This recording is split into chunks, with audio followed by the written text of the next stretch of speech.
Welcome to GBIRL, the podcast looking at the real business world of esports, gaming, and streaming with the people and personalities behind it all. Here is your host, Bill the Conqueror. All right, everybody, welcome back to the podcast. Thanks for being here today.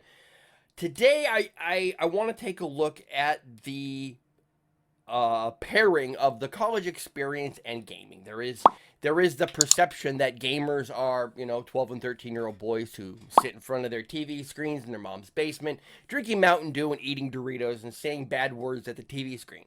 And then on the seemingly opposite side of that, you have the college experience where you spend years learning knowledge that takes you to the next level. You obtain skills. Maybe you become an accountant. Maybe you become an engineer or a teacher, whatever that is.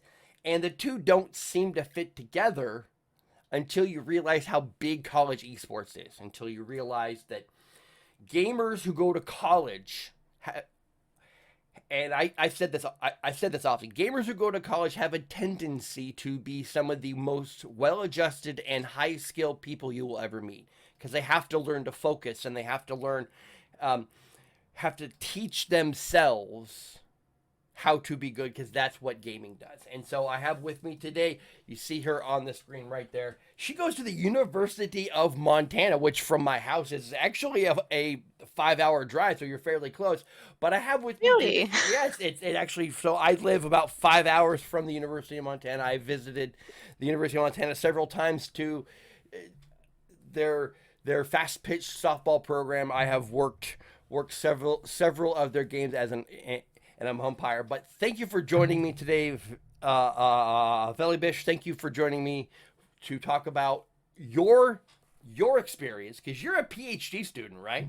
Yes, I am going into my second year and trying to just do all my exams to be a PhD candidate. So go from student to candidacy, and that's this semester. So it's going to be intense, but I'm excited. I bet. So let's just talk about first some background with you.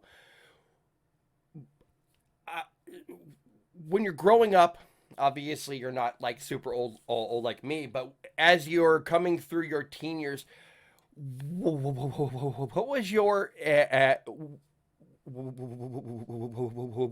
experience with gaming? Was it something that you bonded with your friends with? Was it a family thing? I mean, I know that I try to introduce my granddaughter to my friends on Twitch. I try to show her my video games, and I try to show her that there are people out there like her doing other things. But for me, I mean, I come from an era before the internet, so I don't. So for me, I know what it's like for my parents to say, you know what? Go outside and play. And do what? I don't care. Go outside and play. So for you, when it comes to gaming, what was your experience growing up? Yeah. Okay, so I'm 27, and I got seriously into gaming. I started streaming we're going on year 5, and actually, I wasn't interested in gaming. My parents thought it was a waste of money because of the coin arcades and all that stuff. Right. And to be fair, when I was growing up, the TV show Bones came out. And so from middle school on, I always knew I wanted to get my PhD. And I have a learning disability, so people were often discouraging me Right. from pursuing that. And so I was like, oh, you said no? Okay, watch me go do this. And so that was my life. And then I actually got into my master's, and I suffered my head injury. It was my 5th concussion, and I had a brain hemorrhage. And so for 2 years, we worked on pretty much every sort of therapy that we could even imagine. And right before, so 2017, or no, 2018 was the year I did vision therapy, and is the year I started streaming. Vision therapy is so boring. They have you put like a thing to your nose and you stare at the different beads to make your eyes learn how to work together again. Wow. And so I was like, if I have to do all this work, I want it to be fun. So then I just picked up my Xbox and I started just playing Fortnite, and then Apex came out and it changed my life. So I was a student first who discovered the gaming world, Wow. but to be fair, I'm looking at the, just the both just the both paths, and I'm like, it started with school, and then I saw the potential in Twitch to share just my research and information that maybe people won't have access to. So Right.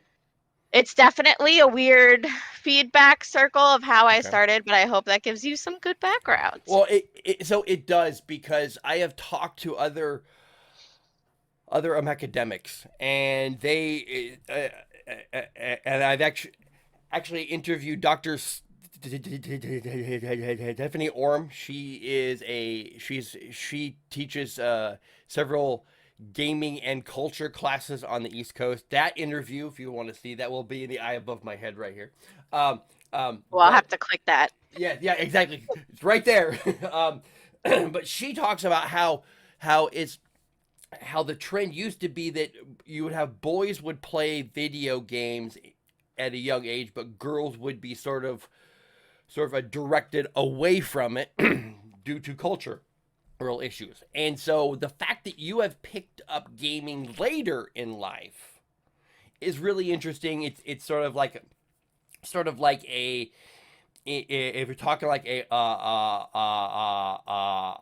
data set, if you're talking about a data set and all the points in the data, your specific case would be being an outlier, because most people, if they're not playing games at a young age, by the time they hit 25 to 28, they're working and they're doing stuff. And so to pick up video games as sort of a form of therapy for yourself, and how it's evolved for you now, is really interesting. So you're a PhD student, but I want to also know, how did you meet Harley Parks? Because she is the CEO of Bear Claw Gaming, and she is a little ball of fire. And I have talked to She her. is. She is a little ball of fire, and I have talked to her. If you wanna watch that interview, it's in the eye above my head right here, because I also interviewed her. How did you meet Harley Parks? Because she's in she was in Germany, now she's in Texas. But how did you guys connect? Okay, so I guess to start the story, we got to back it up a little bit. So originally, when I did this whole streaming thing, I hit affiliate in the first month, and my parents, it gave me more fuel. My parents really didn't like it, but they kind of said, okay, if it's helping your vision therapy, fine. So I kept streaming through my master's, which I got in April. I graduated my master's April 2020. And then they said they formed the University of Montana esports official team, and Mm-hmm. I was varsity. So my first year as a PhD student, I was a varsity team captain for Apex, and then the semester after that, I was varsity Fortnite. And I just really the whole Apex thing fell through, and it was really hard for the team to find people for me to play with, because I am a PhD student, and just the academics from grad school to undergrad are very, very different. Yep. And so people see that I have a lot of flexibility in my schedule, but they don't understand that I need like 3 weeks to be that flexible. Um, so I was really looking for a new team for just some older people, or people that really understood the academic side of it, also understood how serious I was about, being a content creator and playing Mm-hmm. competitively, Right. but still allowing me to do that freedom. And so, actually, Harley found me on LinkedIn. I just kind of put it on Twitter, put it out there that, I want to be a professor one day and at a university, and I want to either at that university be also doing esports as a coach, or just as a player, just some way to figure out how the two meet. And so, Right. just so I could do it forever. And so on that post, Harley commented on LinkedIn, and the rest is history. And that's and that is the power of LinkedIn. And I've said this multiple times: if, as a gamer, as a content creator, if you're not on LinkedIn, you are missing out, because that's where all the business happens. People are like, oh, it's just like LinkedIn is just like a business version of LinkedIn, or LinkedIn is like a business version of Facebook. I'm like, the magic happens So in much more. the magic happens in the DMs. Trust me, I have personally closed deals from a LinkedIn DM conversation. It has happened. It does happen, but you don't see it because you're right. On the surface, LinkedIn is a business version of Facebook, and I get it. Okay, so she found you on LinkedIn. So when she comments and then you start talking, well, what's that conversation like? Because I believe at the time you start the conversation, she's in Germany. You're in Montana. There could not be two more, I guess you could say, culturally diverse areas in the world than Montana and Germany, right? Well, I actually am in right now we're doing this. I am Okay. permanently residing out in California, but I still go to school in Montana, but I'm originally from New Jersey. Wow. Okay. So I'm a little bit of a nomad. Yes, Um, absolutely. But it was honestly that conversation. I really put it directly out on LinkedIn, and I'm sure you could find that. I was like, here are my goals. And she goes, I would love to talk about your goals and see what we can do, like going forward, like together. And I was just like, it was so nice because it's so rare for people to just kind of like really be that straightforward and like get to the point and go. And to me, that's just the way I always am because I just don't want to waste anyone's time. But like, Right. she was so on it and so willing to like really work with me and achieve the things that I want to in the esports world. And so I was like, I saw her energy, I saw her fire, I saw her plan, and I saw the fact that she really wanted to help other women get into the space of esports. And Right. so that to me was like, that's where I need to be, and I could help her do that. So I just figured that it was a perfect fit, and she wanted me, so I was like, heck yes. I cannot say it too many times. She is a unique person. Like I said, she's a little ball of fire who is very direct, and that's one of the reasons I love her. Is that she will say exactly what she thinks, and I'm like, good on you, girl, because it's funny. One of the life lessons that took me a while to figure out was that the worst someone can say to you is no. That's it. That's the worst that someone can say. And once you figure that out, the rest is easy. The rest is simple. And so she's that kind of person. She will go hard for the no, and then she'll move on if it doesn't work. And that's one of the reasons that I do love her. But something you said right there in that little sequence, you talked about being a woman in the esports space, and then when you combine that with being a PhD student, you talk about your parents not really wanting you to get into gaming and streaming. They think it's a waste of time. So playing competitively and being a PhD student are two things that you rarely see together. Plus, being female. I would bet there are a lot of stories that you have, a lot of interactions from people, not necessarily on Twitch, because we all understand that culture. But I would wager when you're talking to other people who may not understand the culture of Twitch and the gaming culture in general, that the conversations that you have about all three of those things together kind of mashed up together are how do I say this?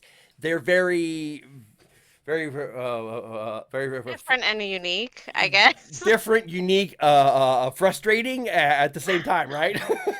Yeah, so basically, my parents, they like were supportive of me streaming to the extent that it was vision therapy. My mom supported it more than my dad. My dad's like, okay, you're in your master's, you want to get to your PhD, so like chop chop, what are you doing?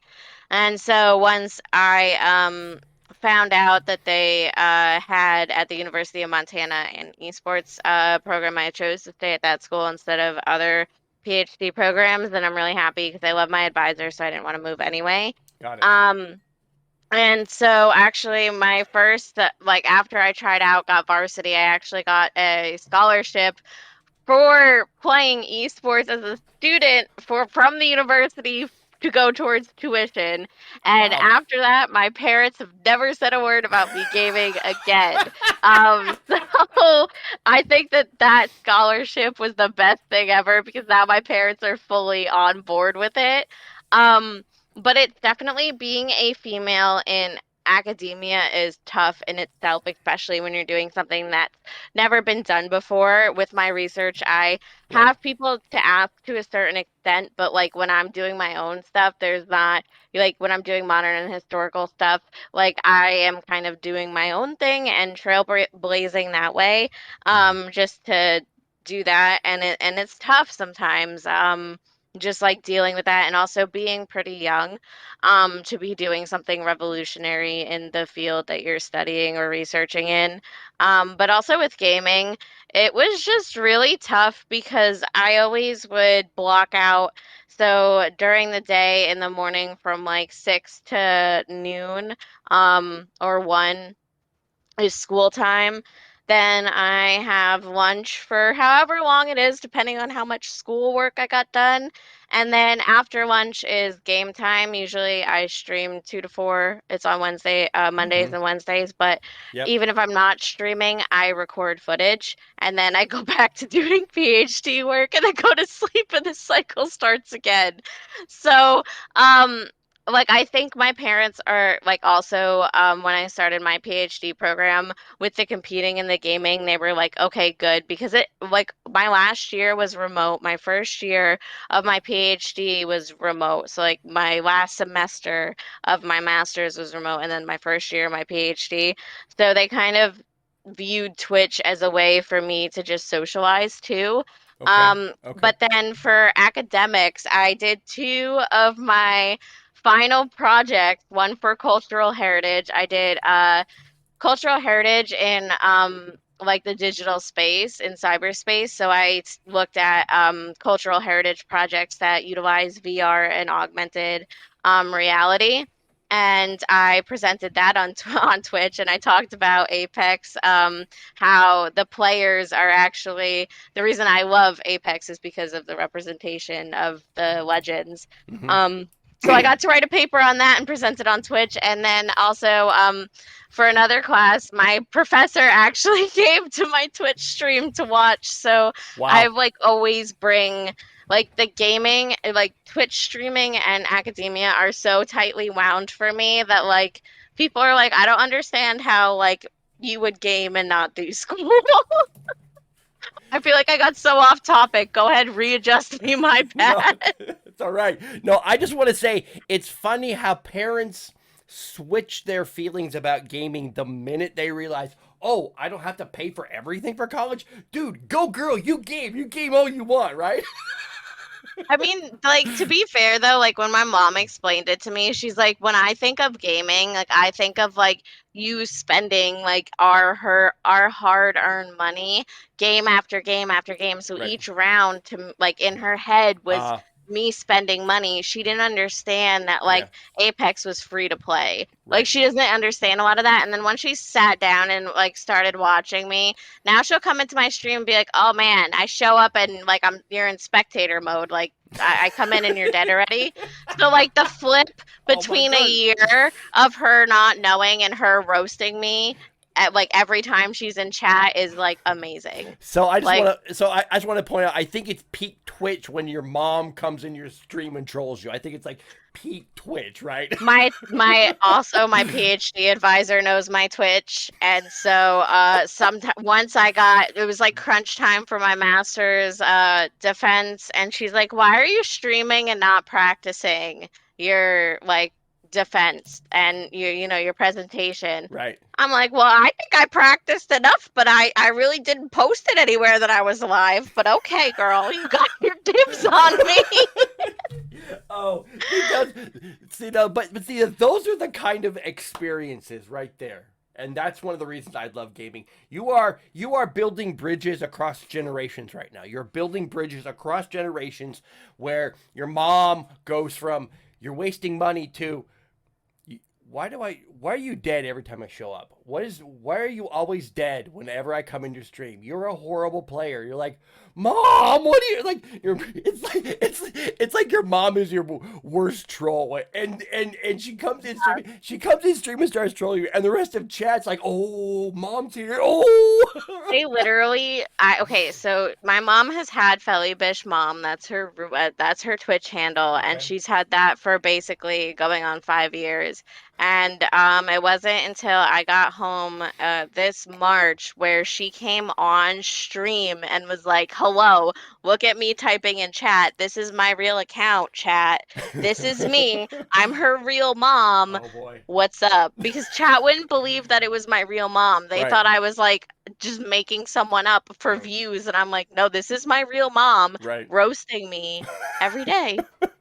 That's, that is, and that, like I said, that you're building bridges across generations because you're getting your PhD advisor in, and the fact that they realize how important this is to you, and they see you doing well in school, and they see you doing well in other things. That's like really fantastic, and it points to the fact that gaming definitely brings us together when your parents can be converted. Basically, your parents were converted. They got the scholarship, then they see you, having a good time on Twitch, and your mom. And I will say, for me, some of the greatest moments in gaming revolve around my son, spending time with my son online, spending time with my granddaughter. She will now ask me to if certain streamers on Twitch that I have, shown her, and we've sort of interacted. She'll ask them, "Is she on today?" I go, "I don't know, baby. Let's check out." And then we do, and it's those experiences that stay with you for a long time. So I am thrilled to death that you are doing this because you're setting an excellent example. Speaking of that example, I think you've that it's just like having that view is just so good too. That seeing it from your side, that you're so engaged and right. trying to engage people is amazing. So what advice do you give to people younger than you? What would be the advice you would give to a younger student who's like, I can do this. I know I can. It's possible. I'm not getting a lot of support right now, though. I would say that support is amazing and it's totally possible because I didn't have any support and I'm still here. And it may not, if you have that support, it may go easy, or if you don't have that support, it may go harder. Even if you do have that support, it may not be the easiest walk in the park for you to get there. But if you keep working at it and it's something that you really want and you work hard for it, then go for it. That's my biggest advice is don't be afraid. Like honestly, I had this opportunity to try out, and if I didn't take those tryouts and I didn't say yes, then all of this stuff that I've like accomplished so far wouldn't have happened in esports and with my Twitch career. So my biggest piece of advice would be like if always make sure you're not doing too much and whatever, but like say yes because you never know what could come from it. And that's where I definitely am at right now. I don't think I said yes enough when I was an undergrad to really get some super cool life experiences. And the worst is you could say yes and it might not work out, and then you could say you tried, but it's better to say you tried than you didn't. So, so on the flip side of that, saying yes, what have you what have you been forced to say no to? Because your time is very important. You only have so much. What have you had to say no to? I think the hardest thing I had to say no to was now that I'm out in California, my whole family is in Jersey. Especially this semester, I will be writing three essays that are the comprehensive exams, which you have to pass the comprehensive exams in order to write and defend your dissertation proposal to advance to candidacy. And with like competing and streaming and all of that, I had to tell my mom no, that I couldn't visit her for Thanksgiving, but there's Wow. also lots of stuff going on in the world, so whatever. But just for the first time, to see your mom get emotional, that she's like, I'm so proud of you that you're Hmm. doing all of the things that I heard you talk about when you were little. But it hurts that, like, I have to wait for you to come, for you to stop being busy to come home, and it's not where you could just drop everything and come home anymore. And Right. that's a big life adjustment for me. And I'm like, you say so, Mom, me too. I want to go home for free Right. food. Right. But there's a lot of things that I do say no to, and a lot of it is like, I just don't have the ability to randomly say yes to games. Like, when I want to play with friends, it pretty much has to be a week out. But I'm very lucky that my friends in my community and those that love me know that about me. Hmm. They're very like accommodating with my PhD. They kind of know I want to do both of these two, because they are two different careers, but we're Yeah. doing them at the same time. Right. And so I'm lucky that everyone's supportive, but there's a lot of things that I have to say no to, and a lot of it is I've lost being able to be spontaneous. Um, Okay. Now that needs to be scheduled in, but it doesn't feel very spontaneous when you schedule it. But yeah, that's pretty much it. I mean, as long as it took a while to know like uh, how many weeks out I need to know about things, but other than hmm. that, like, I'm able to be flexible if they give me that. But there's a lot of things I miss out on that are little, that I totally like. They're so minor that you're just like, oh man, I wish I could do that, but it's not that big of a deal. Lots of like little things, but then when Right. you think about it, they start to add up. But yeah, it's definitely a challenge to balance the two. So I just want to verify that you set aside time. You plan time in your week. You set aside time to plan to be spontaneous. Is that what I heard? Sometimes, yeah, like, honestly, because like my husband will complain that I'm not like, cuz he's a very kind of like, whatever, go with the flow. I'm a planner. I've always been a planner. Okay. So I plan time to go with the flow, whatever that means, whatever we're doing. But I have that time set aside for him I so just we could do whatever we want.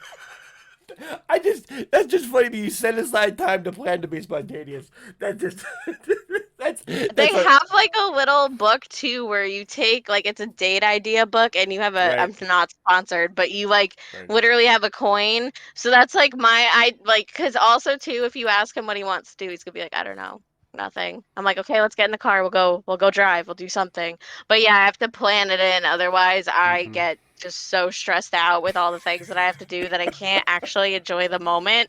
So I have to also plan to enjoy the moment. I know that sounds so weird, but it's true. And Oh, I feel like plant if more people did that, they'd have more time to enjoy the little things. plan to enjoy the moment. I have to write that one down. Plan to enjoy the moment. All right. Plan to enjoy. That's funny. Okay, so right there, you mentioned your husband. Your husband. So you're married, and Yes, I am. Well, I told him, so basically I was gonna get my PhD, we were long distance, and then hmm I was gonna do my PhD out here, and then we were gonna like end the long distance and then get married, and then everything being remote, everything got sped up. So I told him that I need to legally be married the day after I get my PhD, because I would like to my dad doesn't have any sons, so I would very much like to have my PhD with my maiden name, and then the next day we could get married, and I'll take his last name, but just for my dad. I know that sounds right. so funny, No, it's but okay. carrying on the family legacy is so important to Right. me. Yeah. So I'm like, and it's so funny because I was like, this has to be the weirdest thing, where I literally told him, I'm like, I can marry you the day after I get my PhD. Right. So I say we're married, but we're not legally married yet, Right. Right. because I want to give my dad that. And I know that to me, that's like something that like probably doesn't even matter to him, but it matters to me. Um, so then like we've been out together. We've been together 5 years. We've been living together for a year now, and we have a little dog named Odin, and I'm very happy out here. And then also too, I got to be a doctor before I could be a mom. Okay. And Okay. I hope that I only want two, so I can't have my own little Apex squad, but that means I could play with What? them. Okay. I'm the third. I'm the third. That assures that I'm always playing. They need a third unless they play duos, which is fine. But then if I have two, I'm the third and we're set. And I'm the Octane main, so it's just gonna be I just won't buy that legend for them. See, Million years down the line. See, this is what being an overplanner does, right? You're thinking, I can't have three kids, I can only have two, because if I have two, then they'll always need a third, and mom will always be able to play Apex with the kids. See, so that's the kind of planning that being a gamer gets you, right? Oh yeah, you need to squat up. I'll make my own. It's okay. It's fine. Okay, right there with family. Right there's an important thing. The fact that you brought that up, the fact that you're like, okay, I have a husband basically, and we're going to have kids, but after I get my PhD, has there been pressure from people on both sides of the coin? One side being, no, you need to start having kids now. Or, hey, why, you're going to have a career, you're going to have all these qualifications, you're going to be able to do all this stuff. Why would you start a family, right? Yeah, I get that on both ends. And usually, as a female, like when you're raised, you're expected to be asked, like, why aren't you starting a family? So, already from like the moment I became a teenager, I was like, oh, wow, this is a question I'm going to be asked a lot. Right, But then when I got into my master's, people didn't really believe me because I had a learning disability. I was in special education from third grade on. right. And those teachers really did not invest in me, which is also why I want to become a professor to catch those kids like me that fell through the cracks, and I don't want them to fall through the cracks anymore. Right. So like I totally forgot what I was talking about. But the special education thing is important to me because they said no, and so the fact that I'm able to do my PhD and like, do gaming is like Mm-hmm. so important to me because they kept saying no, and now Mm-hmm. I'm here. So, yeah. So, okay, so a question was about a family and kids, because That's yeah. there you go. So basically what happens is now that I get my PhD, they're like, so wait, are you gonna finish your degree? Or you can't have a kid. Like the moment I applied, they're like, okay, you can't have a kid because you need to get your PhD done. And if you have a kid Right. before, like, so actually there was a thing where they're like, if you have your kid before you're a PhD candidate, like there's a stigma with that. Right. And I was like, well, I originally I did want to have a child like after I was able to so you have to do like a few years of classes, then do that. But then everyone told me no. And I was just so shocked that there was a stigma towards no Huh. and towards yes. I was like, there's no way for me to win now. Right. I can't do anything. But basically, I was just like, I don't want to be stressed. I wrote my master's thesis. So in high school, I wrote a thesis. I did one in undergrad and in high school, undergrad and masters. So I Mm-hmm. was like, I just don't want to have kids in that environment because I know I won't be able Right. to spend the most time with them when I'm going through writing and researching. Right. So, but yeah, there's such pressure now, like on the opposite end of like, no, you need to finish your degree, and I'm like, but wait. Y'all wanted me to get this degree, and then I could have like, you just wanted me to be in college, and I did that and I got my undergrad. So by Right. rights, according to society, should be able to, but now I get no, and it's so weird. Right. It's So, like the most bizarre thing. yes, okay. Now, that sort of conversation, that sort of switch by people. You just told me that you're from Jersey, and East Coast can be very, very traditional, very structured. You're in California now, so you move from east to west. A lot different mentality out west. A lot of different cultural vibes.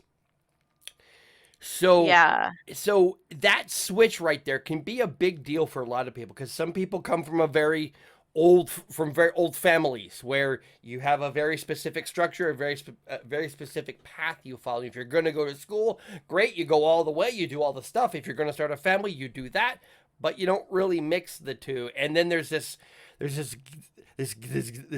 gaming thing over here. People are like, why are you playing video games when you should be at school? What are you doing with yourself, right? I love to be that enigma because literally when someone asks the question why that's how I did my research in academia. I said, but why not? And that's what led Right. me to my research. And with gaming, I said, why not again? Right. And that's where I ended up. So that's like what I do. I'm just like, but why not? And that's how I Right. mix the two, you know? So okay, so from the family side, have your parents ever talked about what they say to other adults and to their family? So we kind of came up with like, well, mostly it was I'm a PhD student, Mm-hmm. and then they're like, but she games. And it's not like, but she games, like, how does that fit? But like, what do we call her? And so my mom goes, she literally does this. She's like, okay, so Felicia plays Apex. It's like literally getting like from college getting drafted into the NFL. She literally plays it professionally. And I'm like, Right. well, Mom, it's really not that simple, but everyone gets it. So, Right. okay. I mean, technically, I am signed to an org and I play Right. the Apex team for Bear Claw, and I'm Right. a content creator for them. So it's not wrong, but I'm definitely like, I don't envision myself like a quarterback, but like, that's just the way that my mom, because she was a very sports like oriented person. Okay. So Good. that's how she explained it to my grandparents and pretty much anybody that asks, to the point where now that that's how I explain it, Right. because there's just no hope otherwise. They just look at you like, huh? Yeah, exactly. No, I know exactly what you mean. You're trying to explain professional video games to people who are like, wait, what? Wait. You go into an arcade and you spend a bunch of quarters. Yeah, that's what I do. I go to an arcade with $200 in quarters and I competitively play a game. That's what I do, Mom. Okay, fine, whatever. Totally. Yep. Yep, that's like, to be fair though, that's what they think. Right. And then once they see Twitch, like when my mom started entering chat and like getting to know the members of my community, Right. she's like, "Oh, wow, you're like," because I have people from Romania Right. and New Zealand, and she's like, "I'm learning so much about all these new places," that she Right. literally is like, "I'm glad you stream so I could talk to your chat." And I'm like, "Great." And of But course, yeah, explaining it's tough. well, and of course, all the people in chat eat up. It's like, wow, you're her mom. Oh, so and they actually spend more time talking to your mom than watching you. And you're like, Mom, they're supposed to be They watching literally me. have a quiz. And if she doesn't answer right, they like literally say she's fake, and it's just so funny. Right. My mom has to prove her status in my chat. Wow. Wow. Okay, so you are a very busy person. You are definitely your story is definitely an outlier. Your story is definitely an outlier. Um, so do you think that you are an outlier because of your disability, or do you think that you you you would have evolved into this normally? Um, I think I wouldn't be researching, like, so I really wanted to do forensics and I did it in my undergrad. But I would not be where I am academically or gaming wise, I don't think, without the head injury, because it was such a life-changing event. So I had a learning disability, and that's what made me want to be a professor.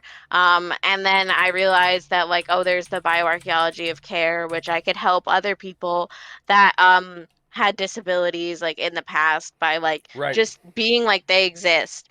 And so oh my gosh, I forgot the question. Dang it. Hold on, run that by me one more time. No problem. So, do you think that you're an outlier because of your disability? So you told me that you've had